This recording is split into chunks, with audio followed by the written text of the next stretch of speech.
Hello everyone, it is I, Sugarcane Farmer. Today I have a video teaching you how to build a sugarcane farm that is 42% more efficient than every other tutorial on YouTube. If you just want to see how to build it, I'll have a timestamp up on the screen right now. Just skip to that part of the video if you don't want to see any of the science on how it grows or how I built it. But let's get right into it. So right here we have a traditional sugarcane farm. Also my webcam is on now. Hi. So right here, we have the traditional automatic sugarcane farm. You have a redstone clock in the back that periodically sends a signal to these pistons, which will break any sugarcane that's grown. Once it does that, water comes out, pushes the sugarcane to a hopper, and then you can pick it up. There's a problem with this method though, and that deals with the way sugarcane grows. Here, let me show you. The way that sugarcane grows is that every couple of ticks, it's decided randomly, it'll get a growth point. Once it gets enough of these points, it'll grow all the way to the top, and it'll give you one sugarcane plant. Once these blocks come out, they block the top of the sugarcane. If the top is blocked, and the growth value is at its max, if it tries to grow, it'll say, oh, there's a block on top. I can't grow. Let's reset the meter. So all of that progress and all of that time has been for nothing, because that sugarcane has not grown at all. Why are we still here? Just to suffer? But fortunately, most of us have moved on to more advanced farms. This is the modern sugarcane farm. This is what almost all tutorials on YouTube are going to tell you to do. It's pretty basic. All that happens is that there's an observer up here, which detects when the sugarcane grows. It sends a redstone signal, and then the pistons go off. All of it falls, goes into the hopper, boom, you got your sugarcane. This is better, but this also has its own issues. Oh man! Let's say that these sugarcanes are all on their second row. Some will grow faster than others, obviously, because it's all random timing. So let's say you have one that grows faster than the others, and it grows all the way. What ends up happening is that, watch here, these pistons will break that sugarcane, resetting its value, because it was happening for that block, not the one below it. So all of this progress on these other parts also gets completely deleted, and you're reset to 0.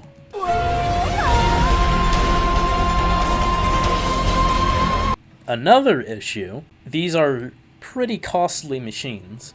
You're asking for at least 1 iron per sugarcane stalk, because you need a piston for all of them. And over here, you're asking for a lot of redstone, too, because you have to build an observer and a line of redstone. There's a lot of materials that goes into these. It's not just the efficiency, it's also just the cost of building them.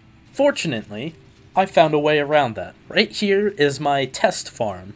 It works very well, although it does have one major design flaw, which I'll get into as we start talking about it. How this works is that it's a flying machine that runs over these sugarcanes, causing them to be harvested.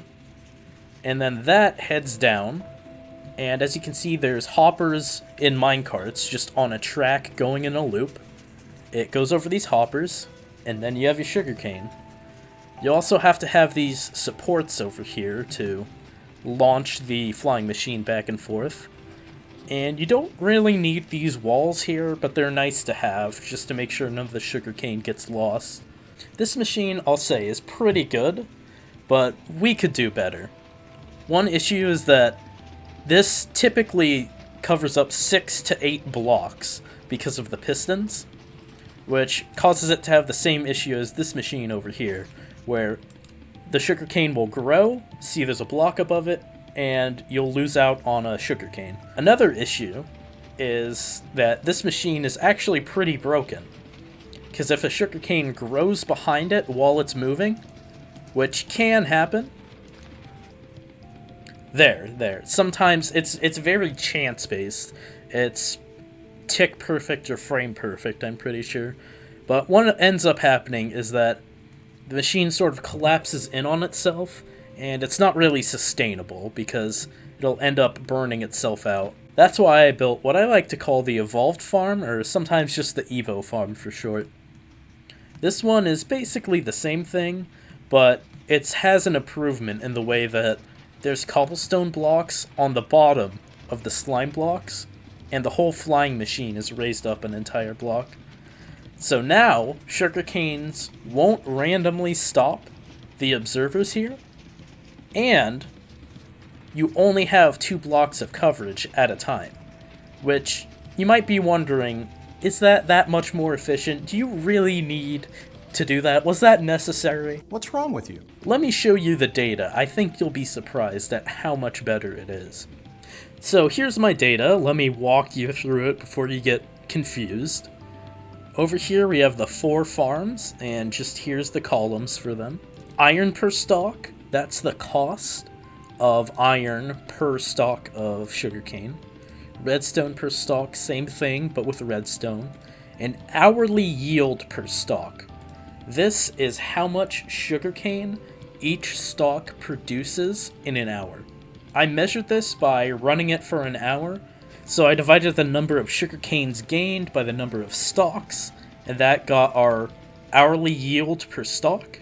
Just between the test and the Evo machine, we got 0.2 more sugarcane an hour per stalk, which really starts to add up if you're building a large, scalable farm. And between the modern farm and the Evo farm, that's 42% more sugarcane, which is a whole lot, especially when it's a whole lot cheaper to produce as well. I don't get why all the tutorials tell you to build the one over here. I mean, it is a lot simpler.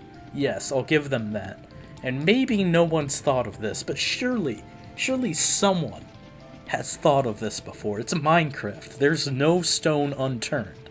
But yes, this machine is 42% more efficient, way cheaper to scale and produce. All I can do now, really, is show you how to build it.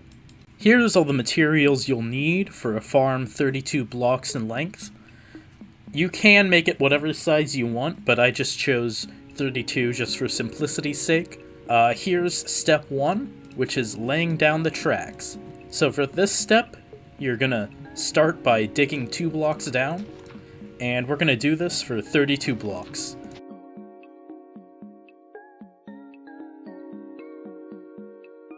Now that we've got the area cleared out, we're gonna dig down 2 blocks. I know you can't break bedrock in, survival, but typically you just have some other block there. Recover that, and we're gonna place down our powered rails and make a loop around. We're also gonna place one sort of in the middle.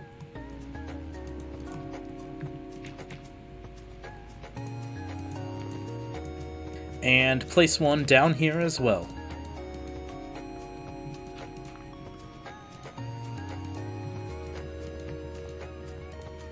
Next, we're just gonna complete the rails.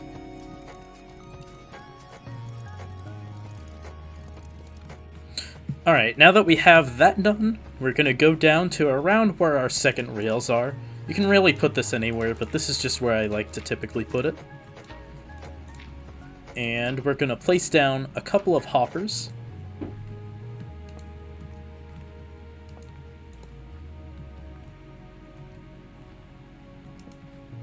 And place down our chests.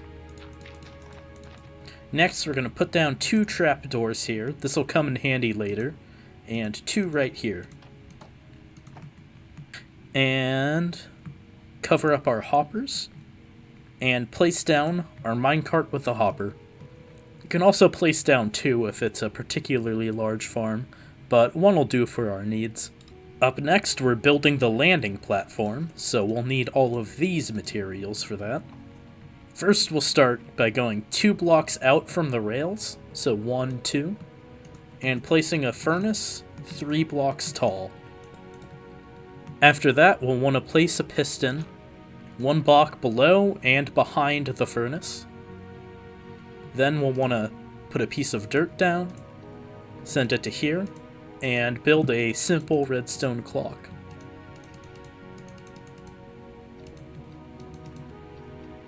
We'll also want something to power it just for a quick second, so just to flick a lever and get that cycle going.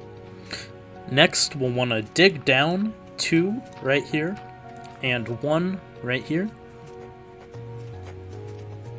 We want to place trap doors on either side right here and open them up, and also put down 2 oak pressure plates. We'll end by putting 2 things of water down, and that creates a flowing water source which will help collect any sugarcane that happens to fly off the sides. All we gotta do is repeat this on the other side then. So when you go to put it down on the other side, what you're gonna want to do is mirror it. So over here, we want the furnace on this side, and the piston on this side, whatever's opposite of the other end.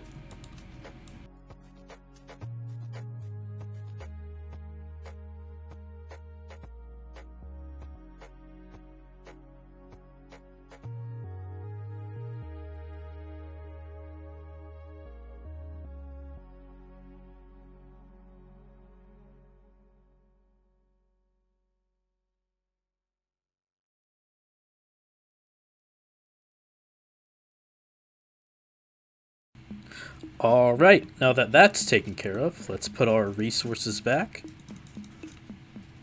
And we're going to start building the flying machine. So to start this, just cut off the redstone from here temporarily, and place a block above the piston. This is just to make sure it doesn't go off while we're building it. We're going to place an observer facing the grass block right here, and then a slime block, and then a sticky piston facing the slime block. So you'll want to put a block there and put it on the other side facing it. And then we'll want to mirror it, basically flip it to the other side. So over here we'll want a sticky piston facing that way, opposite the furnace. We'll want a slime block, and then we'll want to do the same thing as we did on the other side. Place some blocks, and then place the observer facing that way, away from the furnace. All we'll have to do now is remove the grass block, and so as you can see, it'll come over here and stop. That means you have it working if you've disconnected the redstone here. It'll only go whenever the piston moves up and down, and you'll just want to come under here and place your cobblestone blocks. You can set it on its merry way.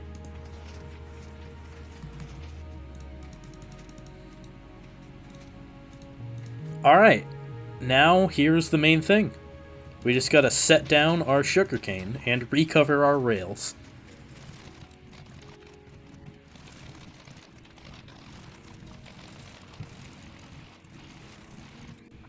This is why we set down the trap doors earlier. It's because we can place water here and still access the chest. If these weren't here, then we'd have to have a full block, which would block us opening the chest. Alright, and we're on to our last part. All we need is some regular blocks and some glazed terracotta. It can be any color terracotta, and pretty much any block. You don't even necessarily have to do this step, but it's a good idea to do so, just to make sure no sugar canes get flung around.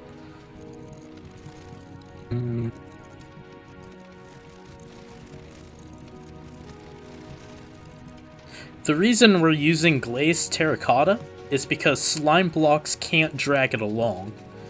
If you tried to use a regular block around it, what would end up happening is that the machine wouldn't move at all.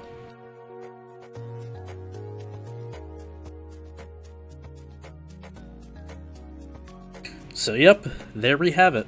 A fully efficient and functional sugarcane farmer. This is the cheapest and most effective design I know of. If you know any others, leave it in the comments, let me know. Be sure to subscribe, I have other videos. Not many like this, but maybe more in the future, depending on how much people like it. I'll see you some other time.